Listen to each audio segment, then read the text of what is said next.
এখন হচ্ছে এটা কিডনি, এই কিডনিতে এখন কি করবো, ভেসোমোটর সেন্টারগুলো এগুলো ভেইনা দিল, আর্টারি দিল, কিডনি দিল, সরি অ্যাড্রামেডুলা দিল, এখন কিডনি ভেসোমোটর সেন্টার এখানে কিডনিতে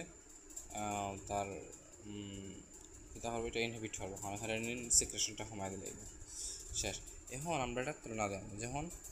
ব্লাড প্রেশারটা যখন বেশি থাকবো তখন এফারেন্ট নার্ভ যেটা আছে, এফারেন্ট ফাইবার যেটা আছে,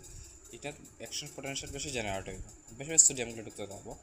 বেশি এফারেন্ট ডিপোলারাইজড হইব এবং অ্যাকশন পোটেনশিয়াল জেনারেট হইব বেশি। এখন তার প্যারাসিম্প্যাথেটিক নার্ভ সিস্টেমটা কি হইব, এইটা একটু দেখে নিও, হইলাম না এখানে, ঠিক আছে। কার মানে carotid occlusion, carotid sinus massage, cut afferent nerve, আর হচ্ছে ভলিউম সাপ্লাই লস, মানে ভলিউম লস হইব। আর অর্থোস্ট্যাটিক হাইপারটেনশনটা কিতা, আমি এটা হইলে এখানে জাস্ট অর্থোস্ট্যাটিক হাইপারটেনশনটা হচ্ছে যে যখন আমি লাইং পজিশন থেকে যখন আমি দাঁড়াইমো, লাইং থেকে আমি দাঁড়াইলাম, এই দাঁড়ানোর কারণে আমার কী হইলো, আমার হচ্ছে ব্লাড প্রেশারটা গ্র্যাভিটির কারণে আমার ব্লাডগুলো সব নিচের দিকে যাইব কি, কিন্তু আমার মাথা তখন আমাকে দেব বডির যে ভেরোরিসেপ্টরগুলো, শর্ট টার্ম রেগুলেশন, এগুলো ফায়ার করিয়া এফারেন্ট গ্লোসাফেলিক আছে, এগুলো ফায়ার করবো, নেক্সট চাক্রাসিলিটাস, এগুলো করে সিম্পেথেটিক আউটফ্লোটা ফায়ার করার মাধ্যমে কী করবো, ভেনো কনস্ট্রিকশন হবে, আর্টারিয়াল ডাইলেশন, আর্টারিয়াল কনস্ট্রিকশন হবে। ভেনো কনস্ট্রিকশন হলে ব্লাডগুলো স্কুইজ করিয়া আমার হার্টও যাইব, আর্টারিয়াল কনস্ট্রিকশন হবে, ব্লাড প্রেশারটা মেনটেন হয়, পারফিউশনটা ভালো হয় এবং মাথার যাতে আমার ব্লাডটা যায়। এখন যারা দেখা গেছে যেমন ভেসোডাইলেটর ইউজ করে, ভেনোডাইলেটর, আর্টারি ডাইলেটর, মানে ভেসোডাইল হাইড্রোলাজিন, এবং হচ্ছে গ্যাংলিয়ন ব্লকার ইউজ করছে বা আলফা 1 রিসেপ্টর ব্লকার ইউজ করছে, এই যে ব্লকারগুলো ইউজ করছে, তাহলে কিন্তু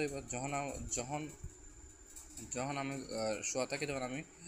উঠবো, তখন হচ্ছে আমার সিম্পেথেটিক আউটফ্লোটা দিবটি হাত ঝরতে না, কারণ অলরেডি রিসেপ্টরগুলো ব্লক, অথবা নার্ভ এন্ডিংগুলো ব্লক, অথবা আমার